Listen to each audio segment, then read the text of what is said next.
महाशिवरात्रि का ये पावन पर्व और प्रारंभ में मनोज ने कहा कि हम शिव के समान सन्यासी बन सकें।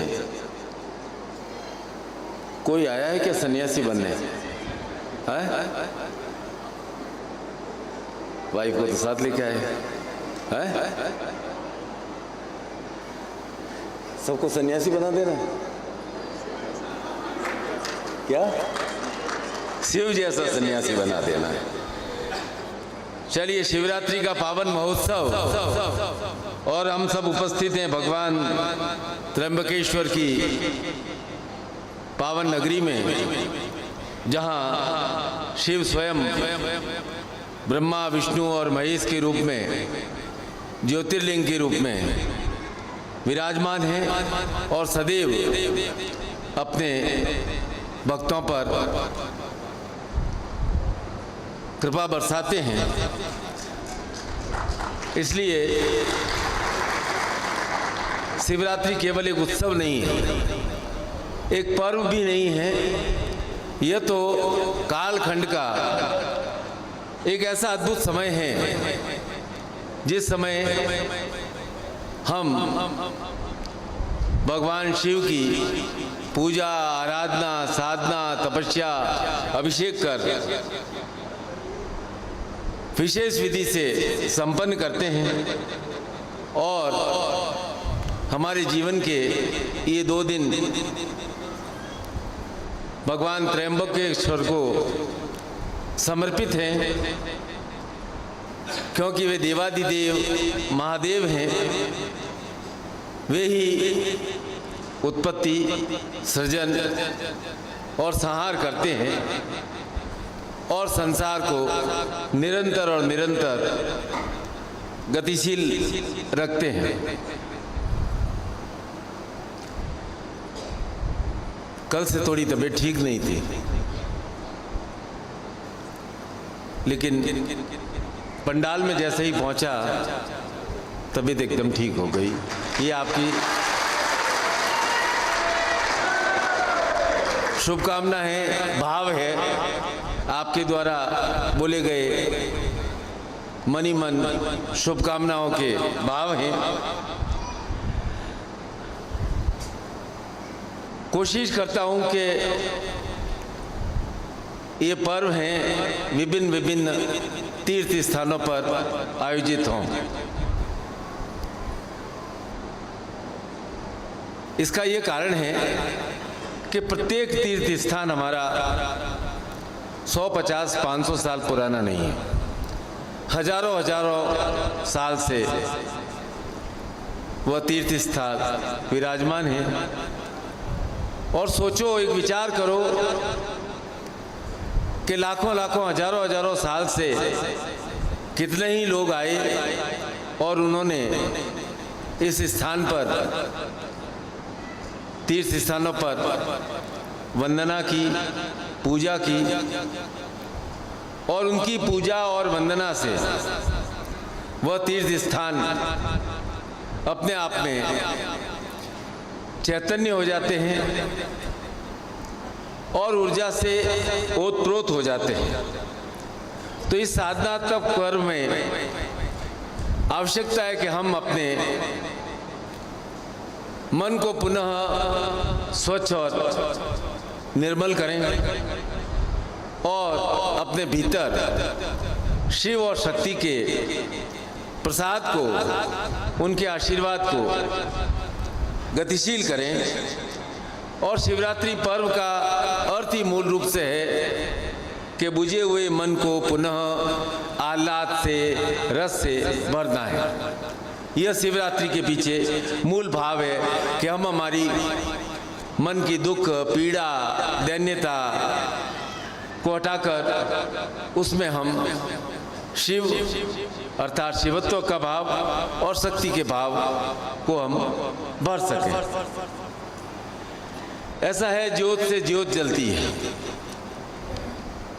तो शिव की ज्ञान ज्योत और शक्ति की कृपा, शक्ति का प्रवाह जीवन में विशेष घटनाओं को आमंत्रित करता है।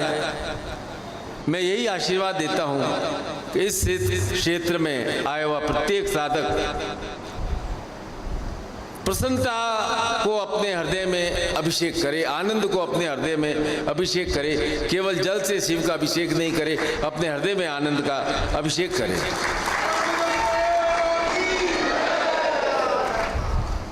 शिवरात्रि का पर्व कालखंड का विशेष काल है, जब हम अपनी गलतियों को, अपनी भूलों को सुधार कर, अपने दोषों का निवारण कर क्या करें? मन को निर्मल करें, तन को आरोग्य से युक्त करें। इसलिए महामृत्युंजय शब्द के प्रारंभ में ही ओम त्र्यंबकयजामहे सुगंधिनीम पुष्टिवर्धनम उर्वारुक बंधनात् मृत्योर्मुक्षीय मामृतात्।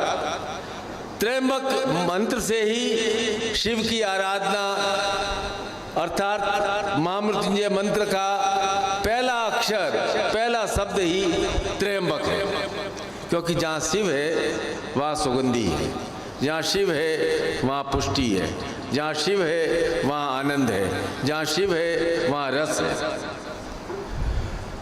तो एक विशेष प्रार्थना से शुरू करते हैं कि पहले तो समझने की कोशिश करते हैं। मैं तो अभी तक नहीं समझ पाया हूँ कि शिव हैं क्या।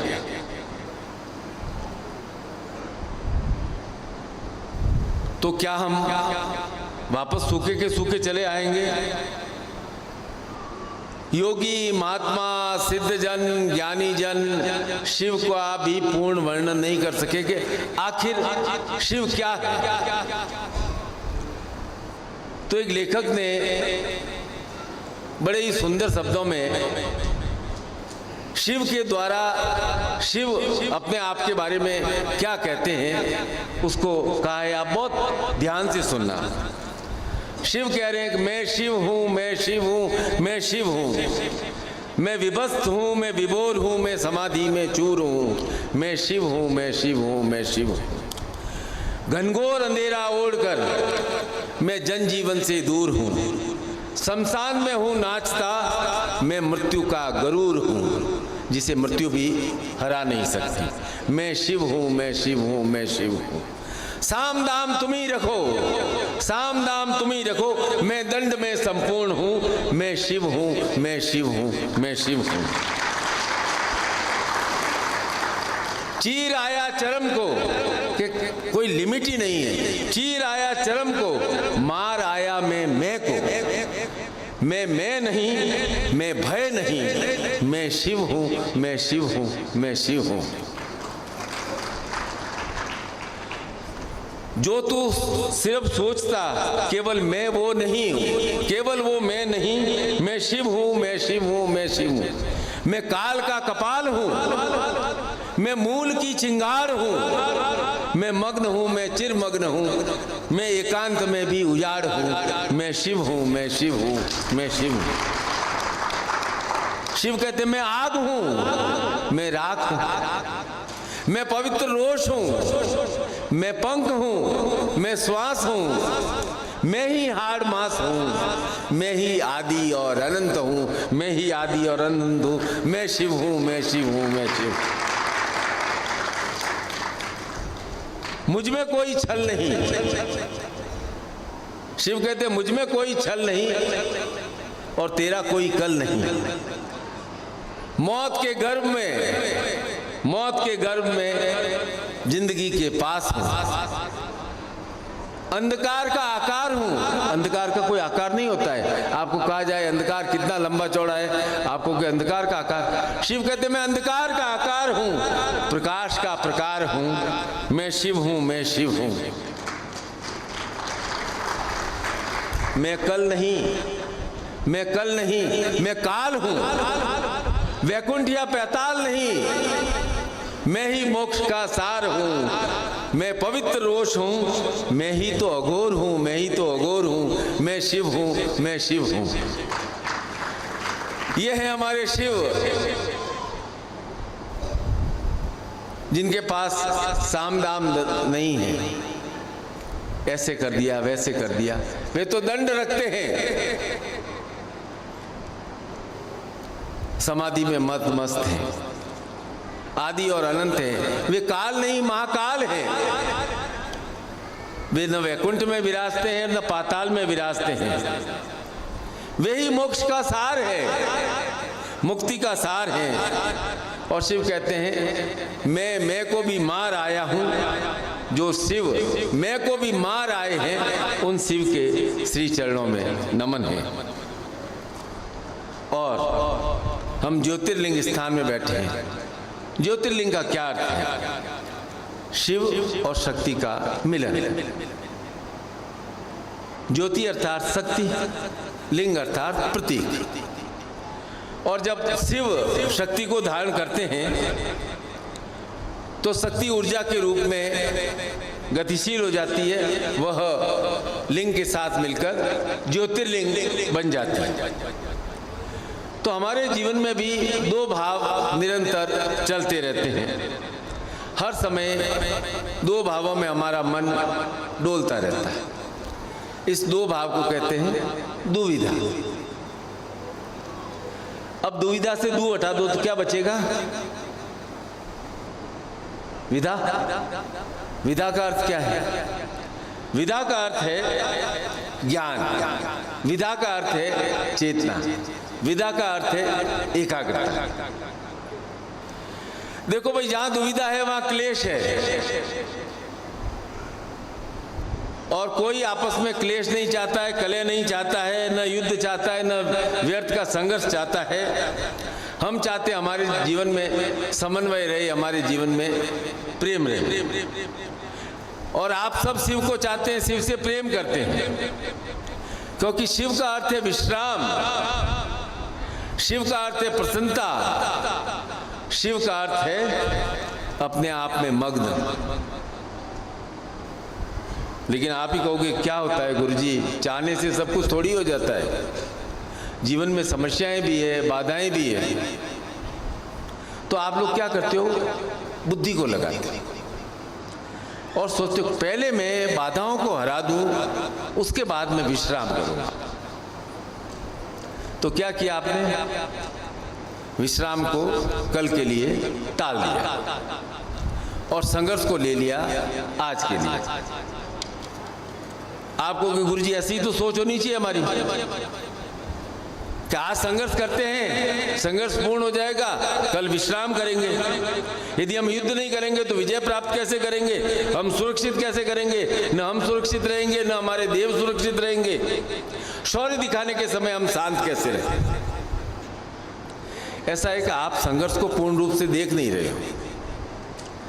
अब हमारा चंद्रमा तो पूर्ण है, प्रतिपदा के दिन थोड़ा दिखता है, द्वितीया के दिन थोड़ा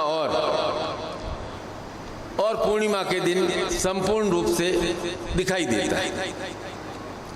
लालिमा लिए हुए, रस से भरा हुआ शीतल चांदनी लालिमा है, लेकिन एक रस का प्रवाह है। इसीलिए कहते हैं शरद पूर्णिमा में हम खीर रखते हैं तो वह भी एकदम विशेष प्रसाद बन जाती है।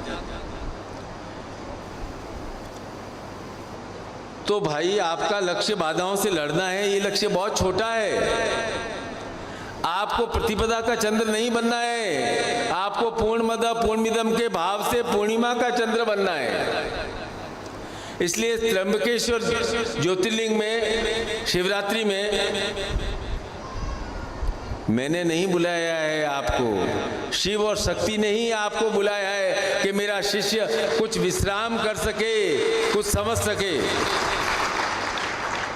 ये शिव शब्द है ना, इसमें स्वयं में ज्योतिर्लिंग है और इसमें इकार समाहित है, अर्थात शक्ति समाहित है। बिना शक्ति के शिव भी शांत है और बिना शिव के शक्ति केवल और केवल तपस्विनी हर बार तपस्या करती है शिव से मिलन के लिए। पुराणों में भी आपने पढ़ा होगा कि शक्ति ने कितनी बार हर जन्म जन्म तपस्या की कि मुझे शिव मिल जाए, फिर शिव मिले, फिर अलग हुए, फिर तपस्या की, फिर शिव मिले।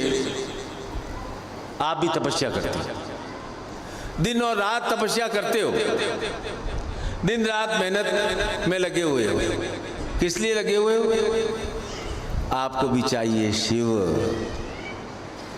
केवल तपस्या करोगे तो अंदर ही अंदर जल जाओगे। आपको भी चाहिए विश्राम, आपको भी चाहिए आनंद, और आराम से बढ़कर आपके मन का उद्देश्य है चैन, सुख, प्रसन्नता मुझे प्राप्त हो, इसलिए आप तपस्या करते हो। और विश्राम का अर्थ है शिव, और क्रिया है शक्ति रूपिणी। शक्ति है क्रिया, वह है शक्ति रूपिणी। अब क्रिया आपको दौड़ाती है, बार बार दौड़ाती, बार बार दौड़ाती। क्रिया शांत होकर के बैठ नहीं सकती। इसीलिए दिन भर के परिश्रम में के पश्चात आराम कहाँ मिलता है? शिव के आश्रम में आराम मिलता है।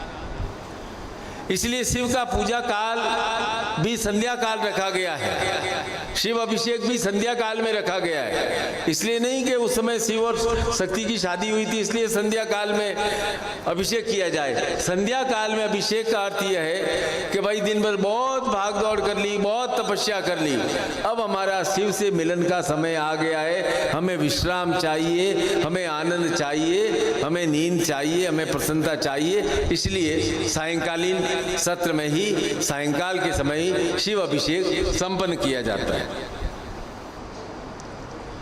अब भाई आनंद तो शिव से मिलन से ही प्राप्त होगा। केवल और केवल क्रिया करने से आनंद नहीं मिल सकता है। यह मूल भाव है शिवरात्रि का कि एकाकी क्रिया से कभी भी आनंद प्राप्त नहीं हो सकता है। आनंद प्राप्त हो सकता है जब क्रिया शिव से मिल जाती है।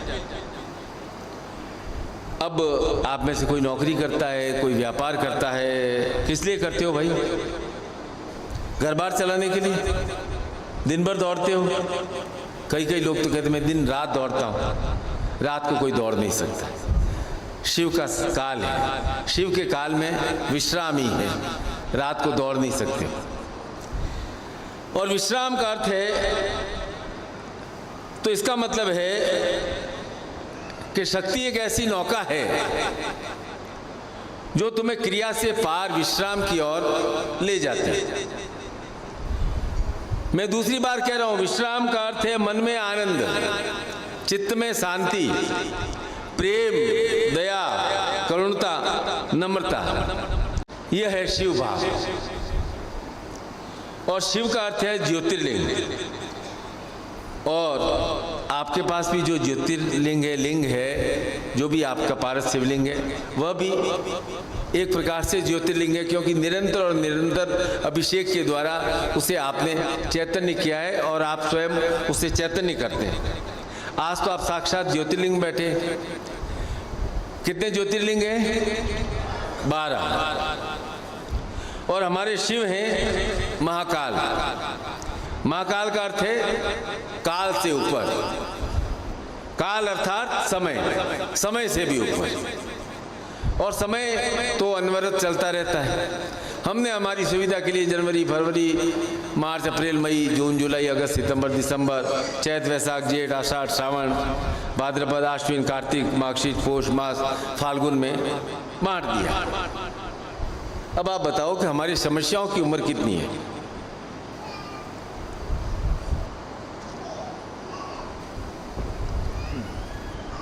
हमारे समस्याओं की उम्र बहुत छोटी है। लेकिन हुआ क्या है कि जिंदगी को छायाग्रह राहु केतु ने जकड़ा हुआ है। राहु का अर्थ है सांप का मुंह। अब हर समय सांप फन फैला है आपकी ओर देख रहा है, तो आपका क्या हालत होगा? कोई बाधा आती है तो गुरुजी लोग कहते हैं अरे मुझे तो राहु लग गया। राहु का एक अर्थ है अहंकार।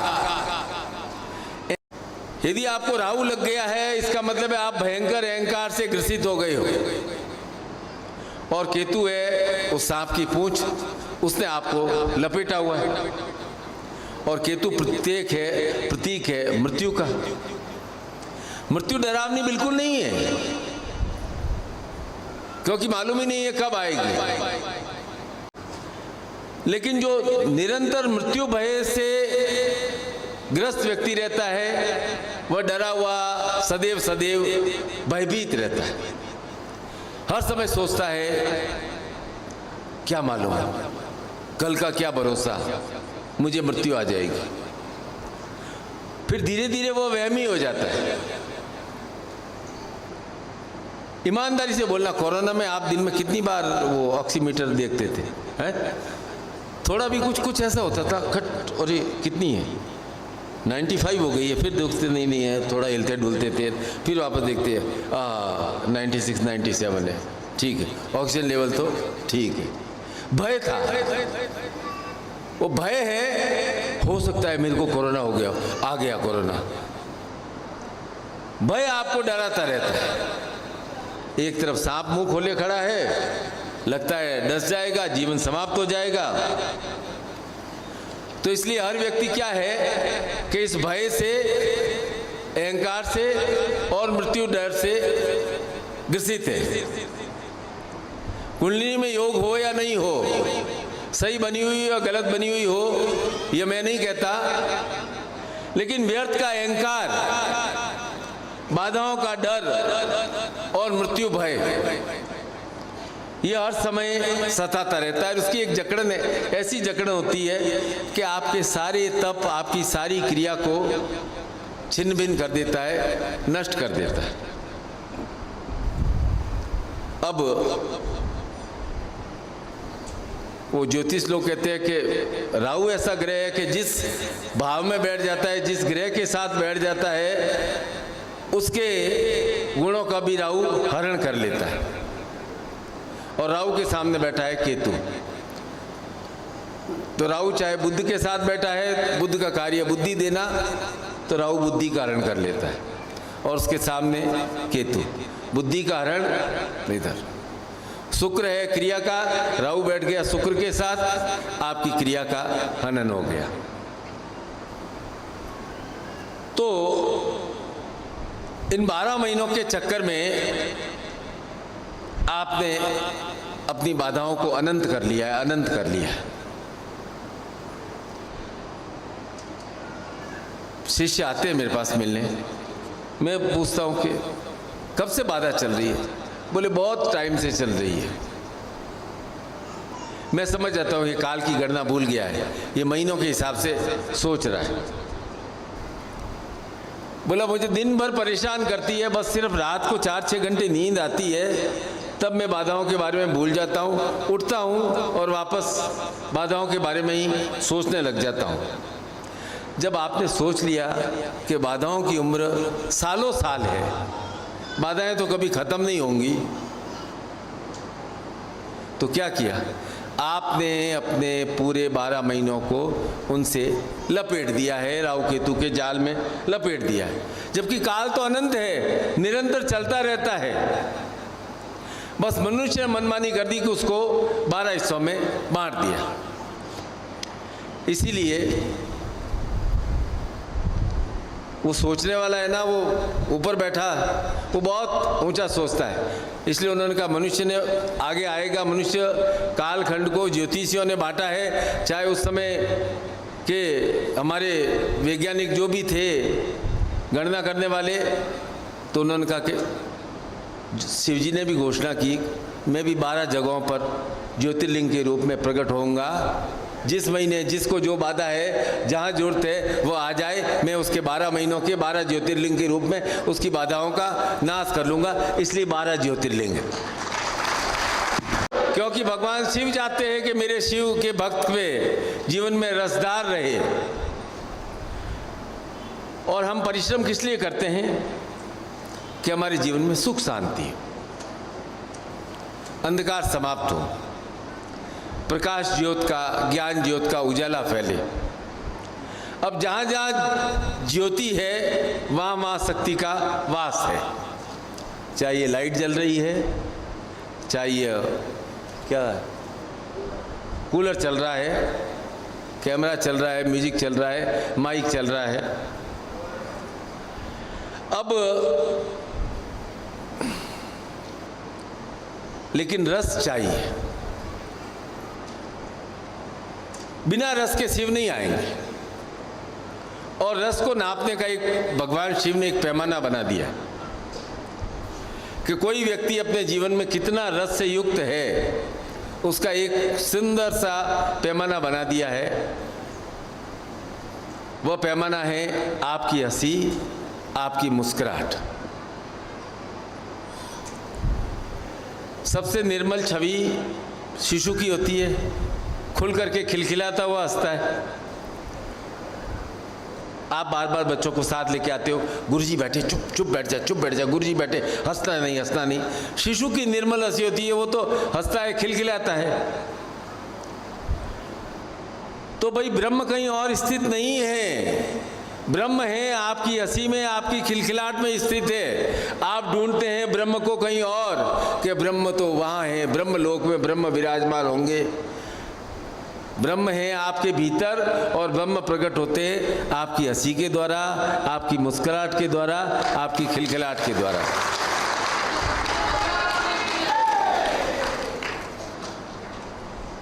और उस ब्रह्मानंद के रस को पाकर ही शिव सदैव आनंद से युक्त हैं, परम आनंद में निगम है। ऐसा है, रस का अर्थ है आनंद, और भगवान शिव है रसेश्वर। तो रस पर तो शिव का ही अधिकार है, और रस भी 9 प्रकार के हैं, जिसे नवरस के रूप में प्रकट करते हैं। और रस पर रसेश्वरी मातंगी और नटराज शिव के रूप में इन 9 रसों पर राज करते हैं।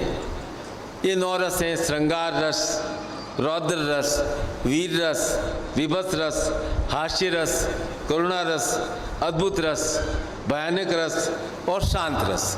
ये 9 रस आपके जीवन में ज़्यादातर चलते रहते हैं, लेकिन ज़्यादातर लोगों में मैंने देखा है उम्र बढ़ते बढ़ते श्रृंगार रस को भूल जाते हैं, हास्य रस को भूल जाते हैं, करुण रस को भूल जाते हैं, शांत रस को भूल जाते हैं, क्रोध रस आने लगता है, रौद्र रस आने लगता है। शिव पुराण में एक सुंदर कथा आती है कि भगवान शिव पार्वती को नृत्य शास्त्र की शिक्षा दे रहे थे। एकदम केवल शिव और पार्वती वहाँ थे, कोई सेवक वगैरह नहीं रखा हुआ था। भगवान शिव समझा रहे हैं शिव पार्वती को कि देखो पार्वती, ये हाथों को ऐसे चलाना है, पैरों को ऐसे चलाना है, हाथ की भंगिमा ऐसी होनी चाहिए, नेत्रों की भंगिमा ऐसी होनी चाहिए। और मृदंग जो बजा रहे थे उसको भी शिव ने दूर कर दिया, और शिव मृदंग बजाने लगे, और देवी रस विद्या को सीख रही है। शुरुआत में गलती हो जाती है, शिव कहते नहीं देवी देखो ऐसे हाथों को चलाना है, ऐसे मुस्कुराते हुए नेत्रों को नयन अभिराम करना है, इस तरह से करना है, इस पैर को इस तरह से उठाना है, फिर दोनों कदमों से इस तरह से कदम ताल करनी है।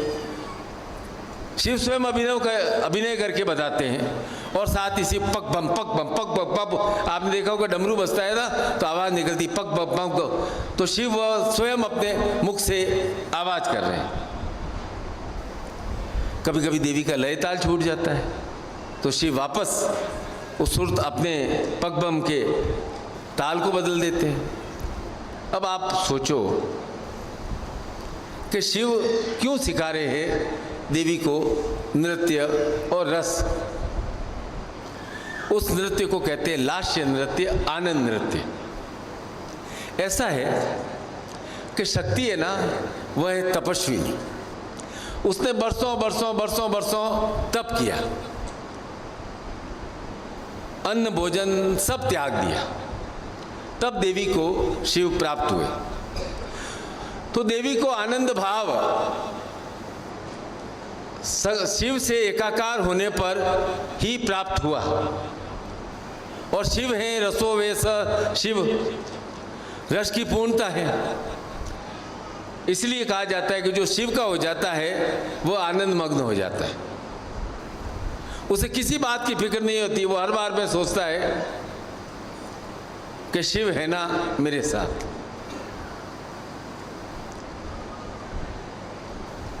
अभी हमारे यहाँ कलयुग में उल्टा होता है। पहले शिव सिखाते थे शक्ति को नृत्य करना। अब क्या है, पत्नियां सिखाती है पति को नृत्य करना कि ऐसे ऐसे ऐसे नृत्य करो। एक बार क्या हुआ, एक भोज में गया मैं, तो हस्बैंड वगैरह सब हम आदमी लोग एक तरफ खड़े थे, वाइफ वगैरह दूसरी तरफ खड़ी थी। तो वाइफ ने इशारा किया उंगली से, हमसे बात करता करता आदमी तत्काल चला गया उधर। गया, वाइफ को पूछा क्या है, कि कुछ नहीं। बोला तूने इशारा किया, कुछ तो बात होगी। कि नहीं, मैं देख रही थी कि आज से 25 साल पहले मेरी उंगली में जो ताकत थी वो ताकत आज भी विद्यमान है या नहीं है, कि मेरे एक इशारे पे। तो अब क्या है कि शिव नृत्य नहीं कराते हैं पार्वती को, अब पति नृत्य नहीं सिखाते हैं। आप में से ईमानदारी से बोलना, शादियां वगैरह में हस्बैंड वाइफ ने कितनों ने एक साथ डांस किया है? 100 में से 5 नहीं मिलेंगे जो कि कहेंगे कि मैंने खुल करके राज वाइफ के साथ डांस किया। यहाँ तो करोगे ना, यहाँ तो शिव भी है, शक्ति है, यहाँ तो खुल करके करोगे कि नहीं करोगे? हैं? चलो अब शक्ति की व्याख्या करते हैं, पार्वती की नहीं, जिसे आप शक्ति समझते हैं। शक्ति का अर्थ क्या है? निरंतर क्रिया करना, एक काम के बाद दूसरा काम, दूसरा काम, दूसरा काम, निरंतर प्राप्त करना, निरंतर प्राप्त करना। और जब मनुष्य की शक्ति कम हो जाती तो आप उत्साह देने के लिए कहते हैं रुकना नहीं है, थकना नहीं है, चलते जाना है, काम करते जाना है। और आप यही कर रहे हो, चाहे आप 40 साल के हो गए, चाहे 50 साल के हो गए, 60 साल के हो गए। पर शक्ति का एक स्वभाव है कि प्रारंभ में जितना जोश, प्रचंडता, तीव्रपन रहता है, धीरे धीरे वह मंथर हो जाता है। गंगा जब हिमालय से निकलती है तो वह जब गिरती है, एक झरने के रूप में गिरती है, तो उसकी प्रचंडता तीव्र हो जाती है। लेकिन जैसे जैसे वह ठेठ वाराणसी के मैदानों में आती है, उसकी धार, या हरिद्वार में आती है तो उसकी धार थोड़ी धीरे पड़ जाती है। युवावस्था में हम जोश से, शक्ति से भरे रहते हैं, धीरे धीरे शक्ति कम होने लगती है। पर एक बात मैं गुरुमुख से कह रहा हूं, केवल और केवल शरीर की शक्ति कम होती है, मन की शक्ति कभी भी कम नहीं होती है। जीवन के पहले दिन से लेकर के जीवन के अंतिम क्षण तक आपके मन की शक्ति उतनी प्रखरता से आपके भीतर विद्यमान रहती है। मन की शक्ति है आनंद। तो उस आनंद को तो जैसा बाल्यकाल में था, जब आप अबोध थे, वैसा ही आनंद पूरे जीवन रहना चाहिए। इसीलिए शक्ति क्रिया है और शिव आनंद है। इन दोनों का मिलन स्वरूप शिवलिंग है, और इन दोनों का मिलन स्वरूप महापर्व शिवरात्रि है। चाहे लोकोपचार में बाद में कथाएं बनाते बनाते बनाते कह दिया होगा आपने कि शिव और शक्ति का, पार्वती का शादी का दिन था। अब कौन सी शादी का? शिव ने तो हर जन्म में हर बार बार बार पार्वती को प्राप्त किया। पर आप एक बात याद रखना, शक्ति की क्रिया करते करते, दौड़ भाग करते करते अपने आनंद को मत भूल जाना। आपको कि गुरुजी जिंदगी तो स्ट्रगल है, स्ट्रगल है, मुझे तो महाकाली का शौर्य चाहिए, बाधाओं का संपूर्ण रूप से नाश कर सकूं। मैं बाधाओं के रहते अबोध बालक की तरह कैसे हंस सकता हूं, कैसे मुस्कुरा सकता हूं, रस कैसे लाऊं मैं जीवन में? अरे भाई, रस तो वही देगा ना जो रसेश्वर है। बाधाएं तब तक समाप्त नहीं होगी जब तक आप बाधाओं के बारे में सोचना बंद नहीं कर दोगे। आप बाधाओं के बारे में सोचते रहोगे, बाधाएं बढ़ती ही जाएंगी। जिस दिन आपने बाधाओं के बारे में सोचना शुरू कर दिया, मेरे ऑफिस में 15 लोग हैं, 20 लोग हैं, कोई न कोई रोज़ छुट्टी पे जाता है, कोई न कोई रोज़ बीमार पड़ता है। अब मैं उसे बाधाएं मान लूँ, अरे आज वो एब्सेंट हो जाएगा तो क्या होगा, वो काम अटक जाएगा तो क्या होगा, आज ये हो जाएगा तो क्या होगा, आज मुझे बुखार आ गया तो क्या होगा। मैं यदि बाधाओं के बारे में ही निरंतर और निरंतर सोचता रहूँ तो मैं मेरे जीवन के आनंद को समाप्त कर दूंगा। आप क्या है, आज की नहीं सोचते हो, आप बहुत ज्ञानी हो ना, 5 साल 10 साल 15 साल आगे के बारे में सोचते हो। गुरुजी बेटा है ना, ये पढ़ जाए, ये डॉक्टर बन जाए, इंजीनियर बन जाए, इसकी जॉब लग जाए, इसकी शादी हो जाए, इसका बच्चा हो जाए, बस आप सिर्फ 25 साल आगे के बारे में सोचते हो। मैं कहता हूँ अरे भाई, आज यदि आप प्रसन्न नहीं हुए तो क्या गारंटी है कि 10 साल बाद भी आप प्रसन्न होगे, खुश होगे। आपके पास यदि गारंटी है कि 10 साल बाद में 100% खुश हो जाऊंगा तो मुझे कुछ नहीं कहना है, पर आज खुश रहना आपके हाथ में है। यदि आज आपका प्रसन्न रहने का भाव बन गया तो यह रसेश्वरी भाव जीवन भर रह सकता है। आज नहीं, 10 साल बाद भी रहेगा, 15 साल बाद भी रहेगा, 20 साल बाद भी रहेगा। यदि आपने आज प्रसन्न रहना, प्रेजेंट में प्रसन्न रहना सीख लिया तो आज आपको निर्णय करना है कि बाधाओं को अपना स्वभाव बनाना है या आनंद को अपना स्वभाव बनाना है। किसको स्वभाव बनाना है?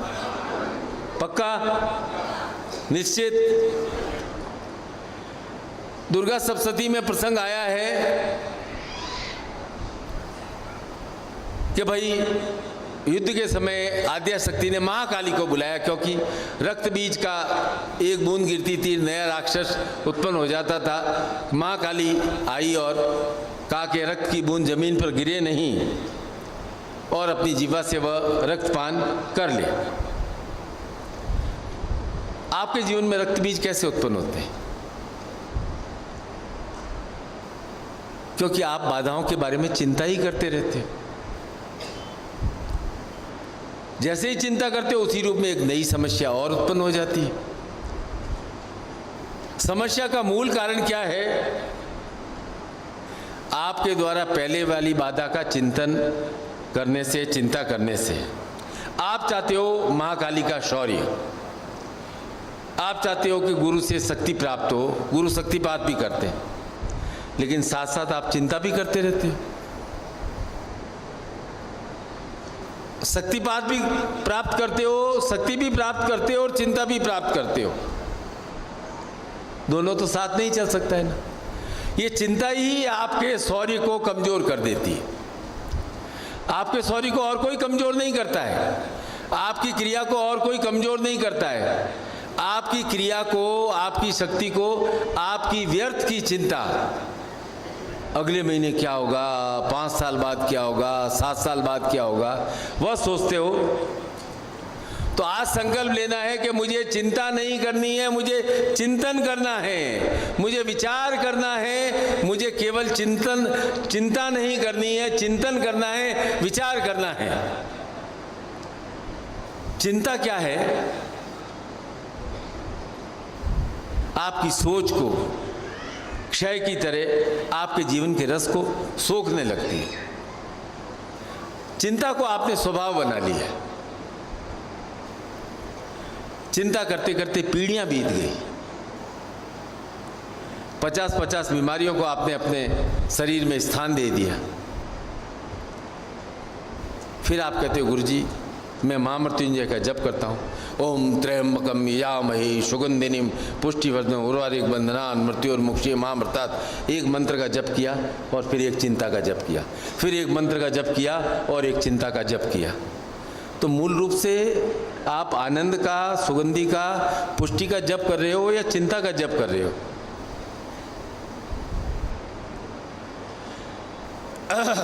खैर, शिव पुराण में ही एक कथा आती है कि दक्ष मतलब अलग अलग पीढ़ी में अलग अलग दक्ष हुए। उन्होंने अपनी 27 पुत्रियों का 27 नक्षत्रों पे नाम रखा, चंद्रमा के साथ विवाह कर दिया। तो चंद्रमा को रोहिणी से विशेष प्रेम था। रोहिणी नक्षत्र में ही भगवान कृष्ण का जन्म हुआ था। तो बाकी 26 कन्याएं पिता के पास शिकायत लेकर के पहुंची। तो पिता हर एक अपनी पुत्रियों को बराबर प्यार करता है, तो उसने चंद्रमा को क्षय का श्राप दे दिया। तो चंद्रमा ने प्रभास क्षेत्र में अर्थात सोमनाथ क्षेत्र में, सोम अर्थात चंद्र, वह क्षेत्र प्रभास क्षेत्र कहलाता, प्रभास क्षेत्र, वहाँ तपस्या की। तो शिव ने उसे अपनी जटाओं में द्वितीया के चंद्रमा के रूप में स्थान दे दिया। अब श्राप तो टल नहीं सकता है, इसलिए चंद्रमा बढ़ते रहते हैं, घटते रहते हैं। लेकिन श्राप का नाश करने के लिए शिव ने अपनी जटाओं में इसलिए उसे धारण कर लिया कि शिव की जटाओं में गंगा का रस है, और जिसके पास रस है उसे रस को दबा करके नहीं रखा जा सकता है। तो उस चंद्रमा पर पुण्य सलीला गंगा का प्रवाह निरंतर रहने से उस क्षय का प्रभाव नहीं पड़ा। चंद्रमा बढ़ते रहते हैं, घटते रहते हैं। पुण्य सलीला गंगा, सबने एक बार जीवन में गंगा स्नान तो किया ही होगा ना, है?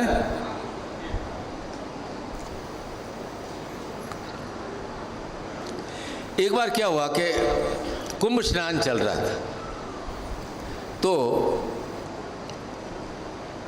हजारों लाखों की भीड़, भगवान शिव और पार्वती भी पहुंचे, देख रहे थे। पार्वती क्रिया है तो क्रिया के मन में उत्सुकता भी होती है, क्रिया है तो प्रश्न भी होते हैं। क्रिया होती है तो भाई ये समस्या है, इसका सुलझान कैसे होगा। तो उन्होंने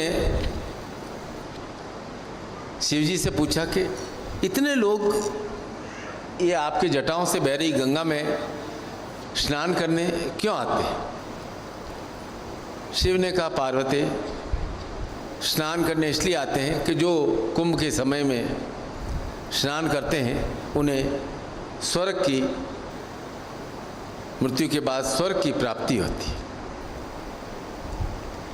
पार्वती ने कहा, इतने लोग सबके सब स्वर्ग पहुंच जाएंगे, और स्वर्ग में तो जहां मैंने देखा इतनी भीड़ तो है नहीं, इतने लोग स्वर्ग कैसे पहुंच जाते हैं? बोले ऐसा है,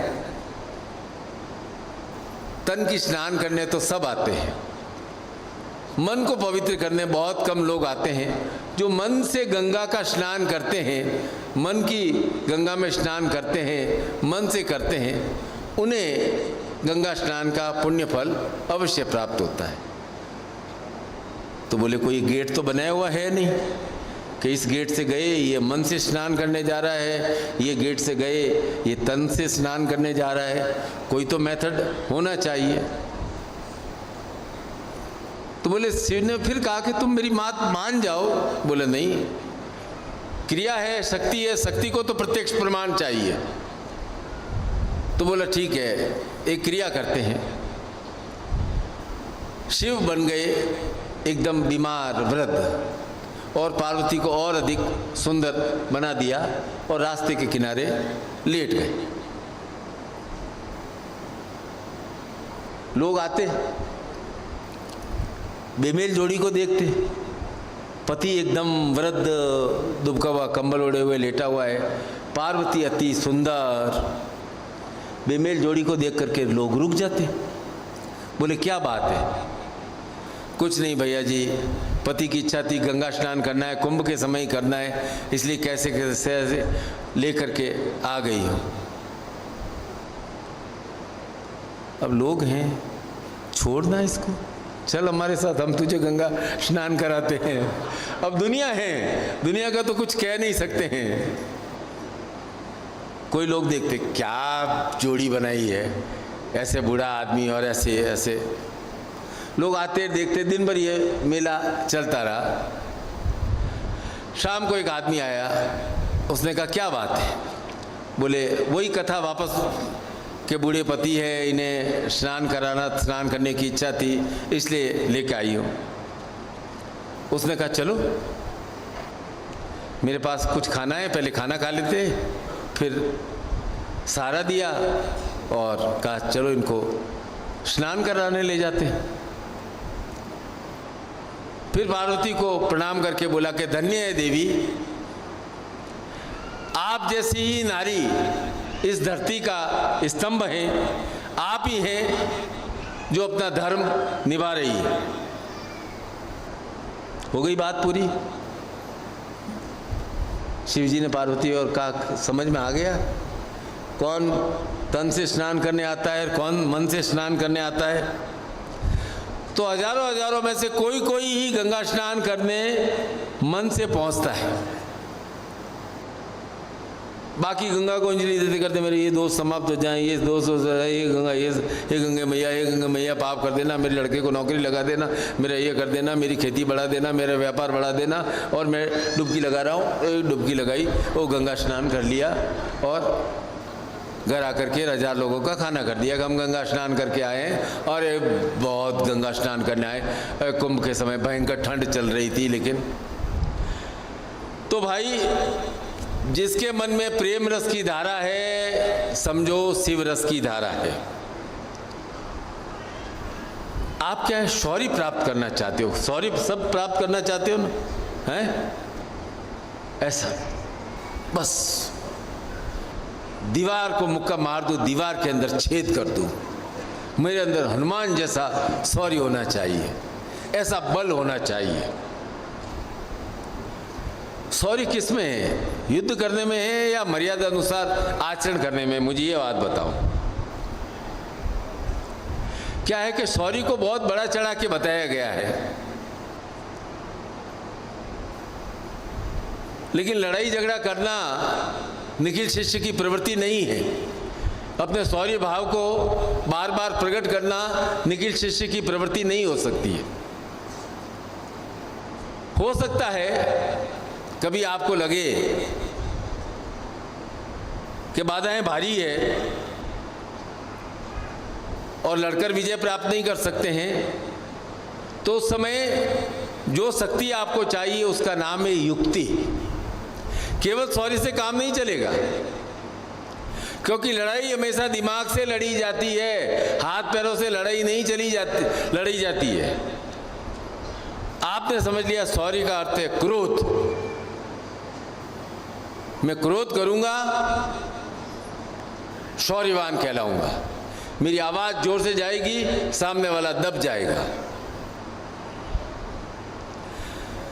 लड़ाई लड़ी जाती है दिमाग से, और इस मस्तिष्क को, इस आज्ञा चक्र को, इस सहस्रार को बिल्कुल शिव की तरह शांत रखना है। आपने समझ लिया शौर्य का अर्थ क्रोध। अरे भाई, कार्य सिद्धि के लिए कौशल चाहिए, कौशल के साथ अपने क्रोध को नियंत्रण करना चाहिए। जिसने अपने क्रोध को नियंत्रण कर लिया वह संसार का सबसे बड़ा शौर्यवान व्यक्ति है, जिसने क्रोध को नियंत्रण कर लिया। सिकंदर आया भारत, 2-4 युद्ध जीते, 2-4 युद्ध हारे, आधे से ज़्यादा सेना उसकी पस्त हो गई। निर्णय किया अब लौट जाना चाहिए, भारत पर विजय प्राप्त नहीं कर सकते,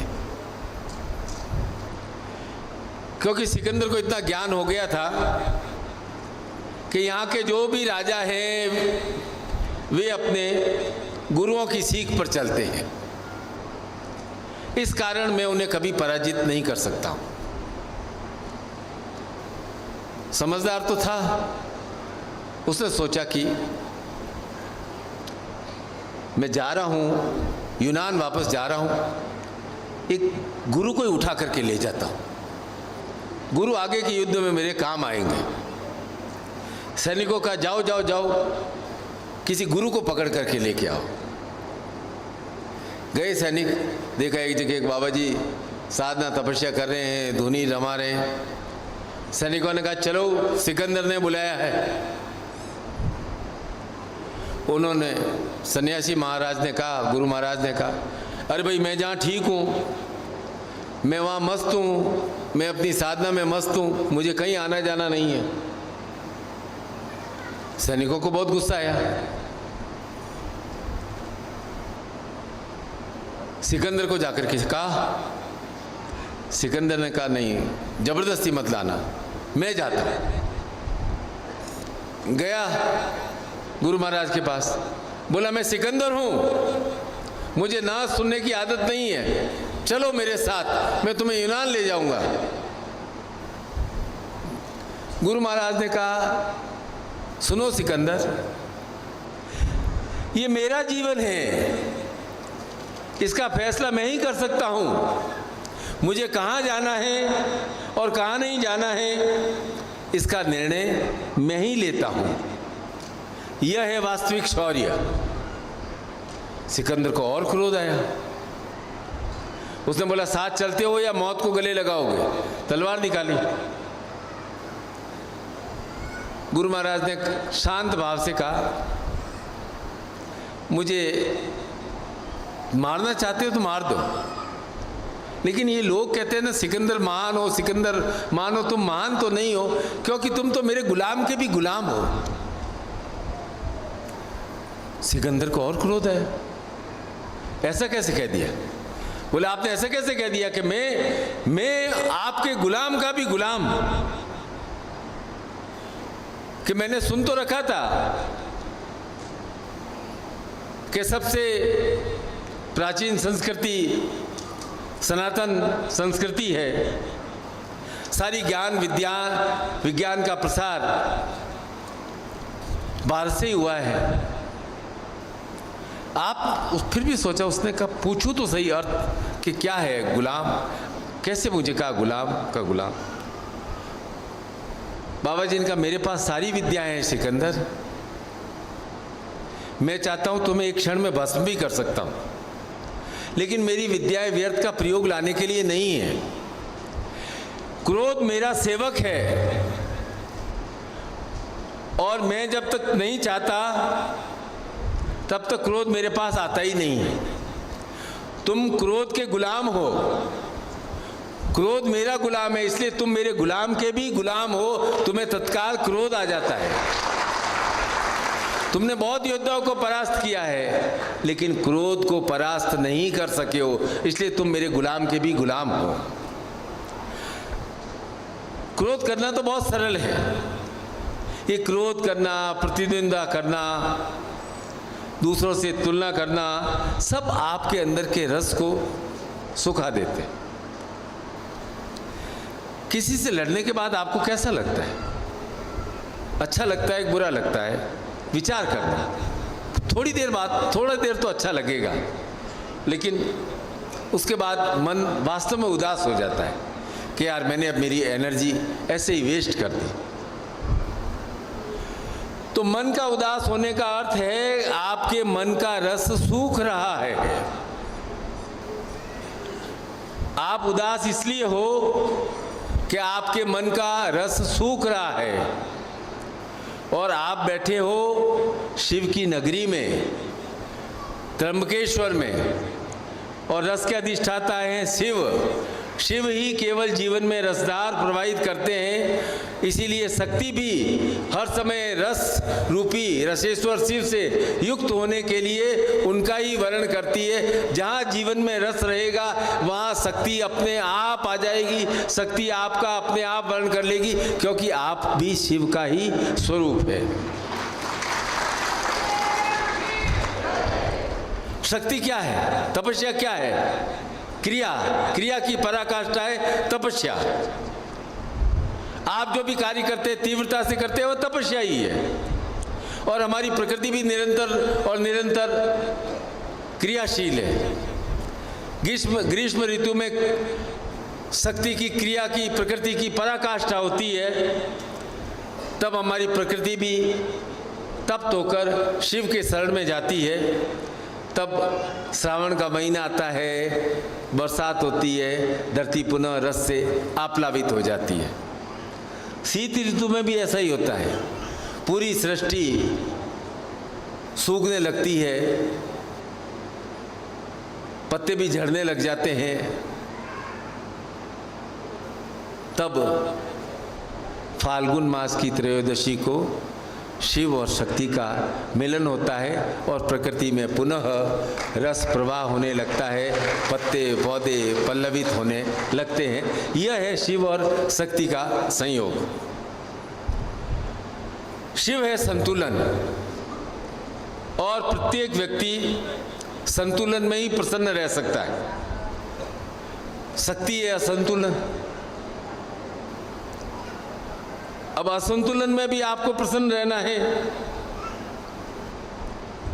अब असंतुलन भी जिंदगी में आवश्यक है, क्योंकि असंतुलन के बिना क्रिया नहीं हो सकती है। लेकिन यदि आपने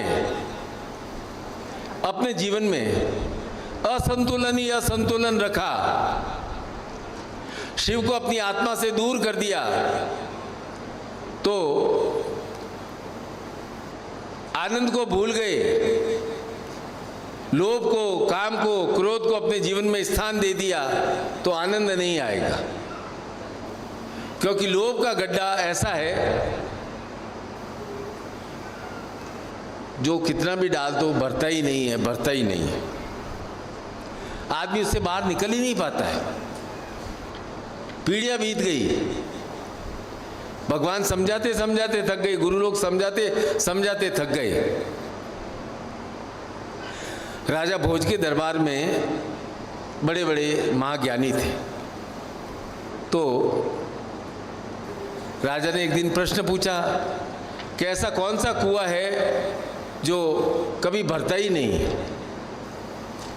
पुरोहित को भी पूछा, प्रधान पुरोहित, उसने भी जवाब नहीं दे पाया। बोला कल तक जवाब देना पड़ेगा, आप ज्ञानी हो, आपसे सब मैं सलाह लेता हूँ। गए, उनको भी उत्तर समझ में नहीं आया। गए तो वहाँ 7 दिन में मुझे जवाब मिलना चाहिए। जगह जगह गए, जगह जगह पंडितों से पूछा, ज्ञानियों ने पूछा, ऐसा कौन सा कुआं है जो कभी भरता ही नहीं है, कभी भरता ही नहीं है। निराश होकर के जंगल की ओर चले गए। एक भेड़ों को चलाने वाला चरवा मिला। उसने कहा, पंडित जी महाराज इतने दुखी क्यों हो? आप तो राज पंडित हो, आपके चेहरे पर उदासी कैसे? गडरिया ने कहा, हम भी सत्संगी हैं, यदि आपके मन में कोई दुविधा है तो हमसे भी पूछो, हो सकता है हमारे पास समाधान हो। महामंत्री ने कहा, तुम गडरिया, तुम क्या जानो, तुम क्या समाधान करोगे? फिर सोचा कि प्रश्न तो पूछ ही लेता हूं। उसने कहा, ऐसा कौन सा कुआं है जो कभी भरता ही नहीं है? गडरिया ने कहा, महाराज बस इतनी सी बात, इसका जवाब है मेरे पास।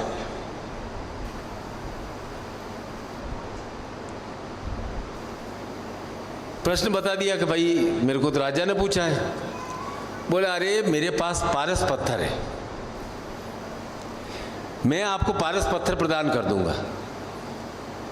एक राजा भोज क्या, 7 राजा भोज आपके सामने पानी भरेंगे, लेकिन शर्त एक ही, आपको मेरा चेला बनना पड़ेगा। पंडित में पहले तो अहंकार जागा कि यार मैं गडरिया का चेला कैसे बनूं। फिर लोभ आया, बोला इससे पारस मिल जाएगा, चेला बन जाता। बोला ठीक है, चेला बनने को तैयार हो? तो बोले पहले भेड़ का दूध पियो। पंडित जी ने सोचा, अरे बाप रे, मैं महापंडित, भेड़ का दूध? बोला कोई और उपाय नहीं है क्या? बोला जाओ, पारस पत्थर नहीं मिलेगा, जाओ। तो बोला ठीक है ठीक है, मैं भेड़ का दूध पी लूंगा। लाओ भेड़ का दूध मैं पी लेता हूं। बोला नहीं, पहले मैं दूध को झूठा करूंगा, फिर तुम्हें पीना है। बोले ये तो गजब, एक चरवाहे का झूठा दूध मैं कैसे पीऊंगा? मेरा धर्म भ्रष्ट हो जाएगा, ये हो जाएगा, वो हो जाएगा। फिर बोला कौन देख रहा है? बोला ठीक है, मैं आपका झूठा दूध पी लूंगा, आप मुझे पारस पत्थर तो दे दोगे। बोले दे दूंगा, लेकिन एक शर्त और है, लास्ट शर्त और। बोले ये मनुष्य की खोपड़ी पड़ी है, पहले मैं इसमें दूध को दूंगा, फिर मैं झूठा करूंगा, फिर तुम्हें पीना पड़ेगा। बोले खोपड़ी में दूध? और अरे बाप रे।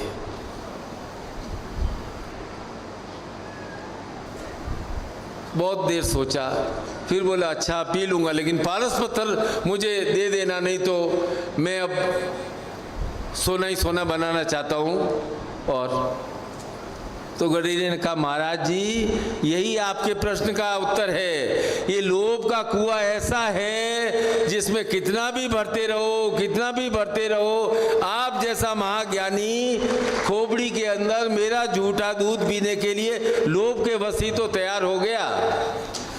तो भाई ये तृष्णा अति लोभ का कुआं इतना गहरा है, इस कारण ज़्यादातर लोग दुखी रहते हैं। वो सोचते हैं जीवन में मैंने ये नहीं किया, ये नहीं किया। आप त्र्यंबकेश्वर क्षेत्र में बैठे हैं, आज आप विचार करना कि आपने कालखंड में राहु केतु के जाल में यदि कोई भूल कर भी दी है तो उस भूल के बारे में, उस भूत के बारे में कितना विचार करोगे। ऐसा विचार करते रहोगे तो जो आज का जो श्रेष्ठतम दिन मिला है उस दिन को भी आप नष्ट कर दोगे। मैं आपको कहता हूं आपने जीवन में कुछ भी गलत नहीं किया है। आप खुद से कहो कि मैंने जीवन में जिस समय जो परिस्थिति थी उसके अनुसार निर्णय लिया था और मैंने सही निर्णय लिया, अपने मन से निर्णय लिया, मैंने कोई जीवन में गलत निर्णय नहीं लिया। आप अपने जीवन का 99% बोझ तो आप उतार दोगे।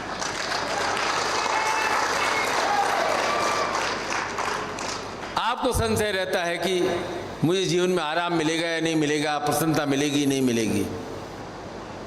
सबके मन में प्रश्न आता है। महाभारत के युद्ध में ही प्रसंग आया था जब ये पांडव सेना हारने लगी थी, लगा युद्ध तो 8वें 9वें दिन खत्म हो जाएगा, भीष्म पितामह इतना कर रहे हैं।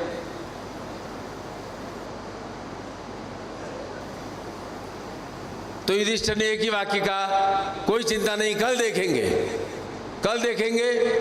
भीम नगाड़े बजाने लगा, बोला युधिष्ठिर है सत्य बोलने वाले, यदि उन्होंने बोल दिया कि कल हमारी विजय होगी तो हमारी अवश्य विजय प्राप्त होगी, इसमें कोई संदेह नहीं है।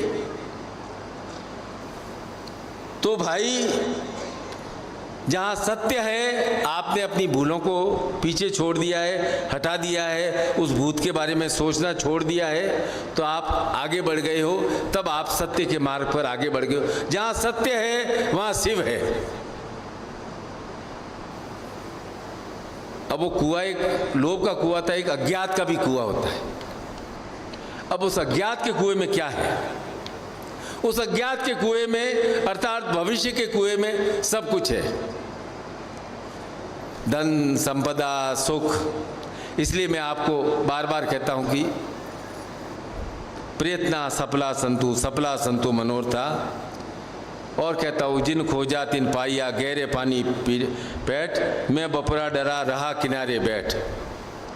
तो आज सुबह मेरे मन में विचार आया कि त्र्यंबक भगवान का नाम महामृत्युंजय मंत्र में पहले क्यों आता है? त्र्यंबक का अर्थ है 3 नेत्र वाला। चाहे कथा में ब्रह्मा विष्णु महेश कहें, पर त्र्यंबक का अर्थ है त्रिनेत्र। 3 नेत्र क्या है? भूत, वर्तमान और भविष्य। तो ये जो 2 आंखें मिली है, आप इन चर्म चक्षुओं से वर्तमान को देखते हो। भूतकाल को क्या करते हो? आप मन की आंखों से देखते हो।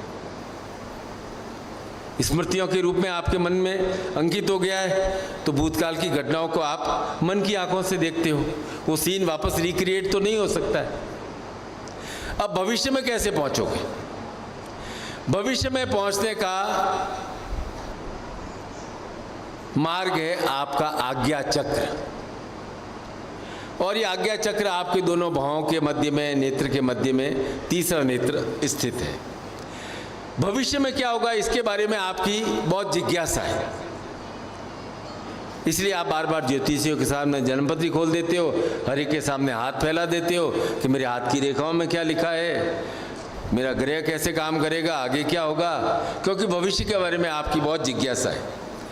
एक बात, मेरी बहुत गंभीर बात कह रहा हूं, बहुत ध्यान से सुनना। भविष्य कभी भी पूर्णतः तैयार नहीं होता है। भविष्य एक अंदेशा मात्र है कि मैं ऐसा करूंगा तो ऐसा होगा, ऐसा होगा। भविष्य कभी भी पूर्णतः स्पष्ट नहीं होता है। कोई भी आप कह नहीं सकता है कि आप भविष्य में, इस साल में, इस घड़ी में यह बन जाएंगे। और सबसे बड़ी बात यह है कि भविष्य को मनुष्य अपने कर्म से ही बनाता है। एक अंदेशा है कि इस मार्ग पर चलने से मुझे मेरे भविष्य में यह प्राप्त हो जाएगा। भविष्य बाकी धुंधला है, उसे आप अपने कर्म के द्वारा स्वयं निर्माण करते हैं, स्वयं बनाते हैं। शिवरात्रि की पूर्व संध्या है। कार्य किस तरह से करना है? संतुलन भाव के साथ करना है। न बहुत अधिक जोश शौर्य, न बहुत अधिक उदासीनता, मध्यम मार्ग। मध्यम मार्ग में ही जीवन का संगीत बजता है। अब शिवरात्रि है, शिव और शक्ति के विवाह का पर्व ऐसा कहते हैं। अरे भाई, ये लीला तो जगत को दिखाने के लिए है। वास्तव में जब से संसार है, शिव और शक्ति सदैव सदैव एक साथ हैं और अर्धनारीश्वर स्वरूप में तो मिल ही जाते हैं। शास्त्र कहते हैं, इसे कहते हैं संतुलन। वामांग में शक्ति है और दाहिने भाग में शिव है। आपके शरीर में वामांग में शक्ति है, दाहिने भाग में शिव है। शास्त्र कहते हैं अहम। अहम में शिव, अर्थात अहम में शिव और शक्ति दोनों का मिलन हो जाता है। अ है शिव, ह है शक्ति और म है अलंकार। इसीलिए आप अपना परिचय देते हो, कहते अहम, अर्थात मैं। तो आपके भीतर शिव है, आपके भीतर ही शक्ति है। इस शिव तत्व के अर्थात आनंद तत्व के प्रति, इस शक्ति तत्व अर्थात क्रिया तत्व के प्रति जागरूक रहना ही मनुष्य का धर्म है। शिवरात्रि ऋषेश्वर पर्व है, आनंद पर्व है, ज्ञान पर्व है, चेतना पर्व है और गुरुओं के गुरु शिव का पर्व है। यहाँ आप इस शिव क्षेत्र में जिस भावना से रहेंगे वह मनोकामना अवश्य पूर्ण होगी। बस आप सदैव हंसते रहें, मुस्कुराते रहें और शांत भाव से अपने जीवन का कर्म करते रहें। गुरु बेचारा तो आपके साथ है, आपके साथ है।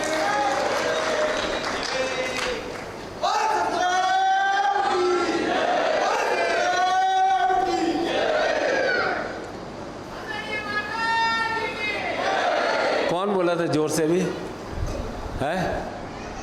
कितनी बार बोल सकते हो? अभी मैंने इतनी देर भाषण दिया कि मैंने कहा जोश में तुम 10 बार बोल सकते हो। सदगुरुदेव की जय, सदगुरुदेव की, ऐसे बोलोगे तो आप 1000 बार बोल सकते हो। ओम ब्रह्म गुरु, ओम ब्रह्म, 5 बार बोलने के बाद थक जाओ।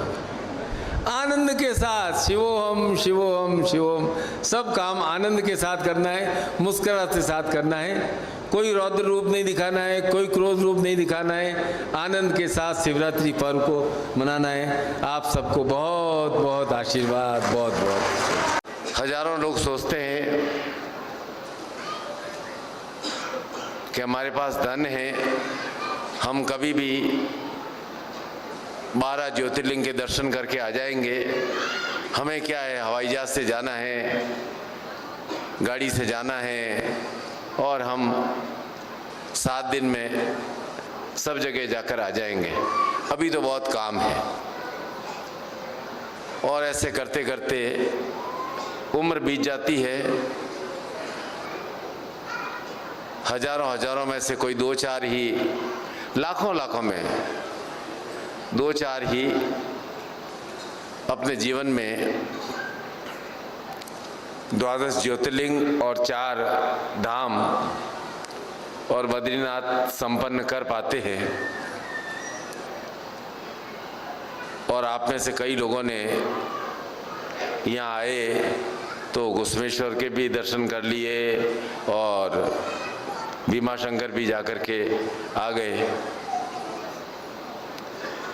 और त्र्यंबकेश्वर में आप बैठे ही हो। तो यह विचार से होता है, विचार को क्रिया में परिणित करने से होता है। हम टाल दें, अगले साल 10 मई से 18 मई को छुट्टी मिलेगी और उस समय हम करके आ जाएंगे, नहीं हो पाता है। जब भी मन में आ गया, प्लान तो करना ही पड़ता है, थोड़ा ठहरेंगे कहाँ, और टिकट लिया और कार्य करके आ गए। तब तो आप ईश्वर के दर्शन कर पाते हो। प्लानिंग करते हो, आपकी प्लानिंग होती है, ईश्वर की प्लानिंग कई और होती है। उस समय आपको और कोई काम आता है, आप सोचते हो कि त्र्यंबकेश्वर तो हजारों सालों से यहीं के यहीं बैठे हैं, हजारों साल बैठे रहेंगे, कभी और चले जाएंगे। वो संभव नहीं हो पाता। कोई भी काम मन में आ गया तो काम को पूरा कर देना चाहिए। किसी मित्र से मिलने का विचार आ गया, फोन कर देना चाहिए, कैसे हो, क्या हाल चाल है। क्या मालूम वो बिजी होगा, क्या है, संडे को कर देंगे, बाद में देख लेते हैं। संपर्क टूट जाता है हमारा, मित्रों से संपर्क टूट जाता है, उसी प्रकार भगवान से भी संपर्क टूट जाता है। भगवान सोचते ये तो अपनी सुविधा का बार बार बखान करता है। और ऐसे आप इतने कमजोर नहीं हो कि आप गर्मी सर्दी से बहुत ज़्यादा प्रभावित हो जाए। केदारनाथ और बद्रीनाथ की बात तो मैं कह नहीं सकता, बाकी सारे स्थानों पर आप साल के 12 महीने कभी भी जा सकते हो। और भाव, मैंने सुबह भी कहा था कि तीर्थ स्थानों पर एक चैतन्यता होती है, एक ऊर्जा होती है, क्योंकि वहाँ हजारों सालों से पूजा साधना मंत्र जप ऋषि मुनियों द्वारा किया गया तप रहता है। तो वह ऊर्जा वहीं की वहीं वातावरण में रहती है, ऊर्जा हवा में उड़ नहीं जाती है।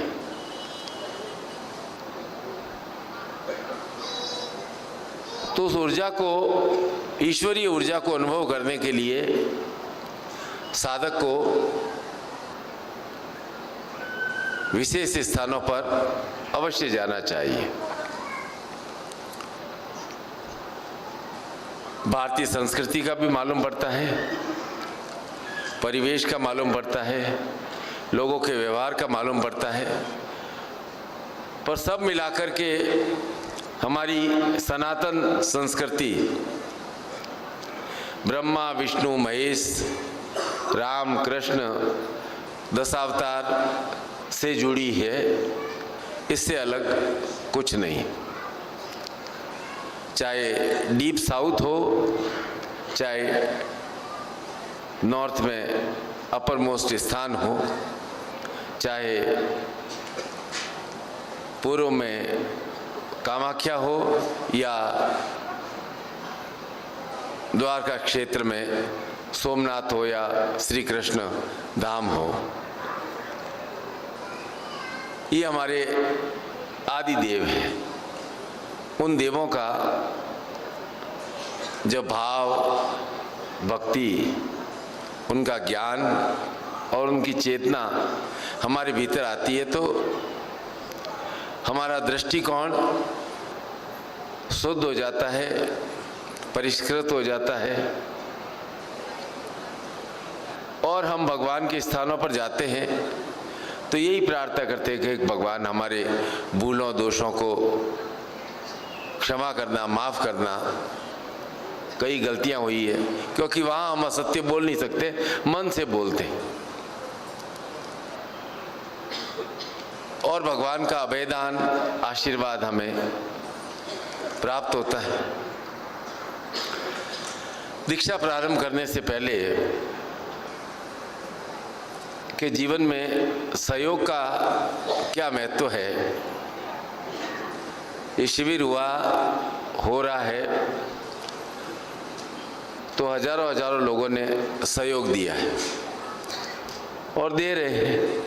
उसी आधार पर हमारे शिविर संपन्न होते हैं, किसी धन्ना सेठ के कारण तो नहीं होते। खैर, एक कथा सुनाता हूँ, थोड़ा ध्यान से सुनना है।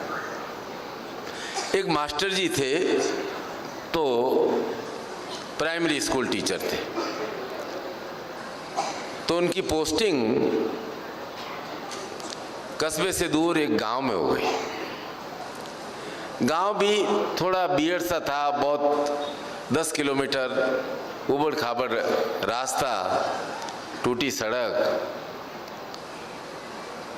अब मास्टर जी को तो जाना ही है। मास्टर जी रोज जाते, बच्चों को पढ़ाना है। मास्टर मतलब गुरु, गुरु अपना कर्तव्य करते ही है। ये बात आप अच्छे से मन में ध्यान लेना कि गुरु अपना कर्तव्य करते ही करते हैं। तो मास्टर जी रोज जाते हैं, परेशान रोज होते, लेकिन उनका ध्येय था कि मुझे जीवन शिक्षा दान के लिए मिला है, मैं अवश्य जाऊंगा। पर रोज तकलीफ होती थी, तो थोड़े थोड़े पैसे जोड़ने उन्होंने शुरू किए और एक स्कूटर ले लिया। स्कूटर ले लिया। शहर से, वो कस्बे से गांव कोई 14 किलोमीटर था। आने जाने का कोई साधन नहीं था। गडकरी जी आए नहीं थे, हाईवे वगैरह बने नहीं थे। पहले ऐसे ही 15 साल पहले आप भी सोच लेना कि हमारे देश के सड़कों की हालत क्या थी। खैर, वो तो उससे भी पुरानी बात है। हाँ, तो मास्टर जी ने कहा कि अब मुझे भगवान की कृपा से स्कूटर मिला है, मैं किसी को लिफ्ट देने से मना नहीं करूंगा कि अनजान रास्ता रहता है, लोग पैदल पैदल आते जाते, कोई भी मिलता करे मुझे छोड़ दोगे मास्टर जी ने कहा चलो, मैं भी उसी मार्ग पे जा रहा हूँ। एक दिन किसी ने मास्टर जी को हाथ दिया, रुकिए रुकिए रुकिए। मास्टर जी ने स्कूटर रोका, बोला क्या बात है, कि मुझे जाना है, चलो आप मुझे ले जा सकते हो। मास्टर जी ने कहा बैठो बैठो, मैं तो अकेले ही जा रहा हूँ, आराम, चलो 1 से 2 भले। रवाना हुआ। वो पीछे बैठे 8वें ने अपनी जेब से एक चाकू निकाला और कहा चुपचाप स्कूटर और उसकी चाबी मुझे दे दो, नहीं तो चाकू घुसेड़ दूंगा। मास्टर जी ने विचार किया। मास्टर जी ने कहा ठीक है भाई, दे दी चाबी। उतर गए और बोला कि ऐसा है कि तू किसी को कहना मत कि मैंने स्कूटर चोरी किया है, और हो सके तो लोगों को लिफ्ट देते रहना। मैं भी नहीं कहूँगा, मैं भी पुलिस में रिपोर्ट नहीं लिखाऊंगा। मामला आया गया, रफा हो गया। शायद मेरे भाग्य में 6-7 महीने स्कूटर का सुख लिखा होगा।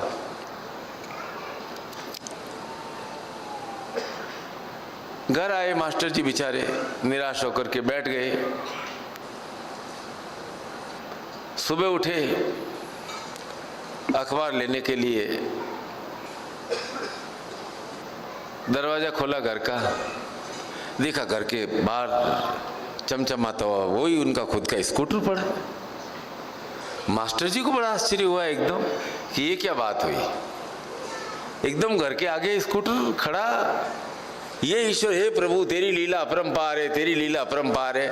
और गए स्कूटर को चूमा और प्यार किया, कैसे हो, कुछ चोट तो नहीं लगी, ऐसा वैसा करके उसको हाथ फेरा। वो स्कूटर के साथ एक पर्ची लगी हुई थी। मास्टर जी ने उस पर्ची को पढ़ना शुरू किया। उसमें उस चोर ने लिखा था, मास्टर ऐसा समझ मत लेना कि मैं डर गया हूं, मेरा काम चोरी करना है, आगे चोरी करता रहूंगा, लेकिन कल मैं तुम्हारा स्कूटर लेकर के कबाड़ी की दुकान गया। कबाड़ी की दुकान पर पहुंचा ही था, कबाड़ी ने कहा, अरे अरे ये तो मास्टर जी का स्कूटर है, तुम कैसे लेके जा रहे हो, मास्टर जी का स्कूटर है। मैं चुपचाप वहां से रवाना हुआ। मैंने कहा कोई आगे गया, सोचा कि कुछ खा पी लूं। हलवाई की दुकान पे गया। हलवाई ने कहा, अरे ये तो मास्टर जी का स्कूटर है, तुम कहाँ से लेके आए हो। अरे बोले, वो मास्टर जी के घर में कुछ मेहमान आए हैं तो मुझे सामान लेने भेजा है। तो सोचा इधर तो बिकेगा नहीं, बाहर लेके जाता हूँ। तो आगे निकल रहा था कि वो कांस्टेबल ने रोका, ओए भाई रुक रुक रुक रुक, ये मास्टर जी का स्कूटर लेके कहाँ जा रहा है, ये तो मास्टर जी का स्कूटर है।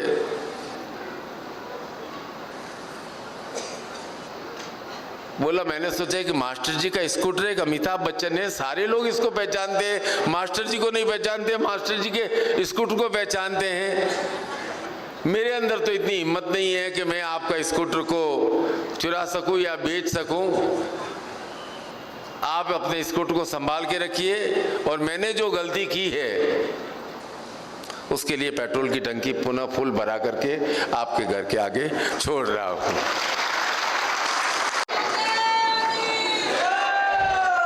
तो भाई कर भला तो हो भला।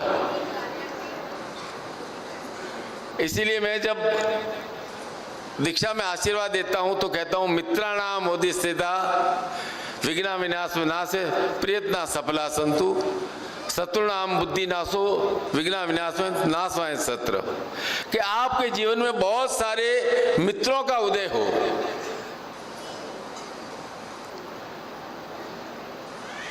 भगवान आपके मित्र हैं, लेकिन इस सामाजिक जीवन में भी आपके सैकड़ों हजारों मित्र होने चाहिए।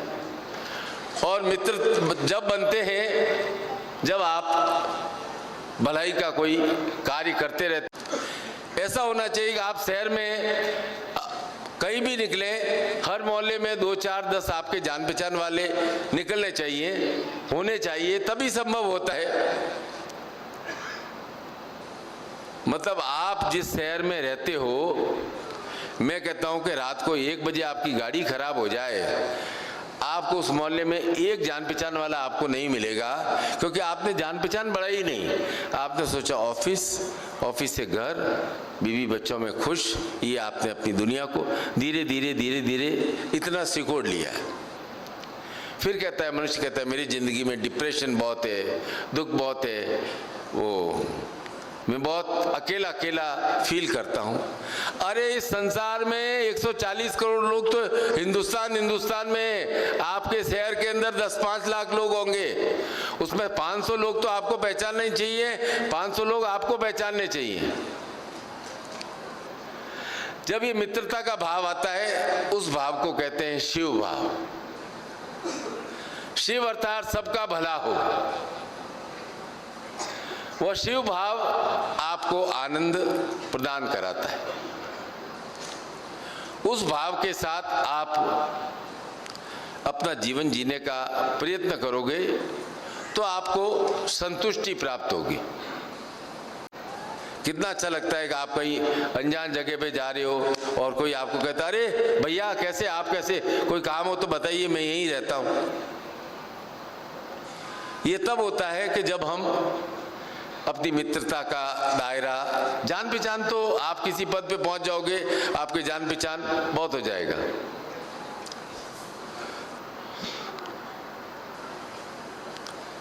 जान पहचान होना एक अलग बात है।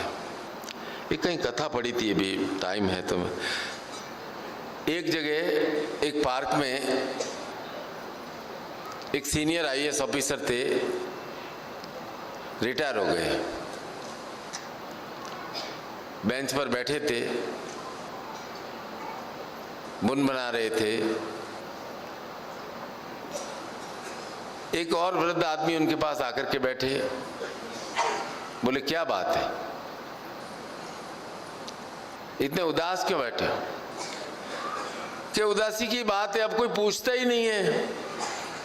मैं जब पोस्ट पे था तो रोज सैकड़ों लोग आकर के पूछते थे, नमस्ते करते थे और कहते थे कृपा बनाए रखना, कृपा बनाए रखना। और अब रिटायरमेंट के बाद या मकान लिए या कोई पूछते ही नहीं है। बोले कि ये जो सामने बेंच पे बैठे हैं ना, इनको देख रहे हो, ये गवर्नमेंट ऑफ इंडिया का डिप्टी प्रिंसिपल सेक्रेटरी से रिटायर हुए हैं। ये उधर बैठे देख रहे हैं ना, ये इसरो के साइंटिस्ट थे, चीफ साइंटिस्ट थे, वो रिटायर हुए हैं। ये उधर देख रहे हो, उड़ीसा गवर्नमेंट में सेक्रेटरी थे और अब अपने होम टाउन में आकर के बस रहे। बोले हम क्या हैं, फ्यूज बल्ब है। जब तक पद पे थे ना, हम बहुत चमकते थे और उस प्रकाश को हमने अपना प्रकाश समझ लिया था कि अरे हम तो जिंदगी भर ऐसे ही चमकते रहेंगे। यदि उस समय हमने 100, 200, 400 लोगों से प्रेम बढ़ाया होता, 1000 लोगों से प्रेम बढ़ाया होता, तो आज हमारे एकाकीपन की स्थिति नहीं होती।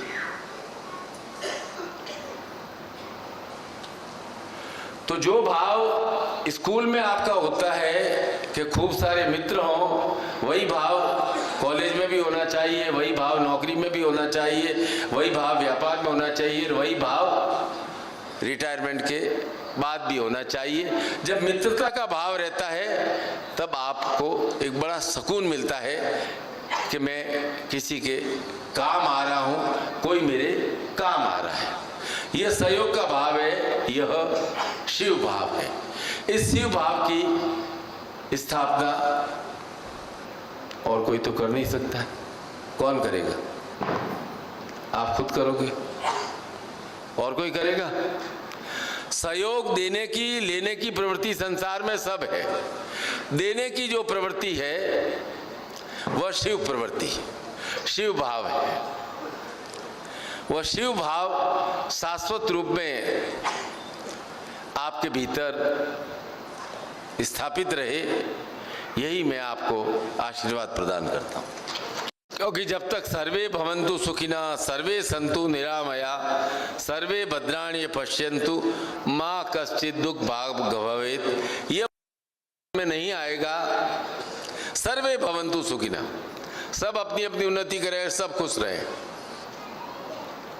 सब अच्छा अच्छा देखें, सब निरोगी रहें, किसी के जीवन में दुख नहीं आए। इस भाव को आते ही आपको एक परम शांति का अनुभव हो जाता है।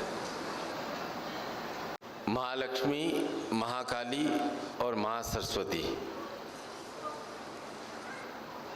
इच्छा,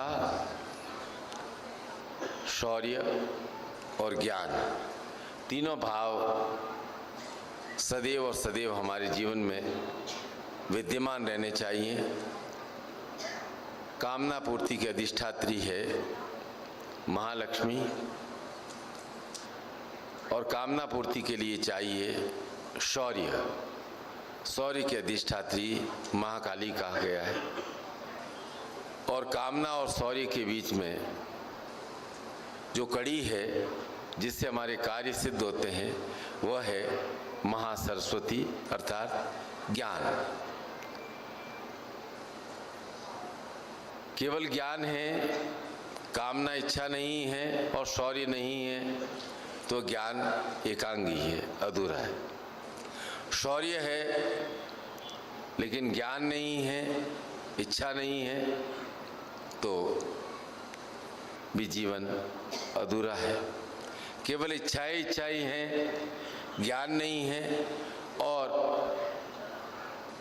निरंतर टालते रहते हैं तो वे इच्छाएं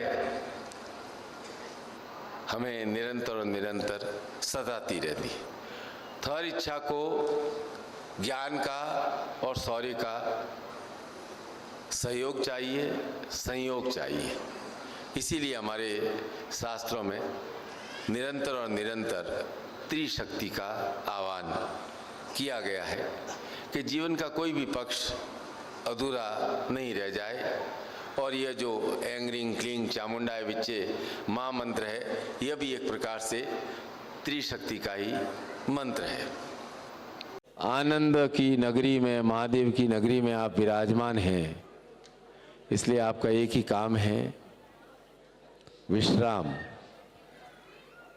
खूब मुस्कुराना है, अच्छा भोजन करना है और विश्राम करना है और अपने फ़ोन को भी थोड़ा विश्राम दे देना है।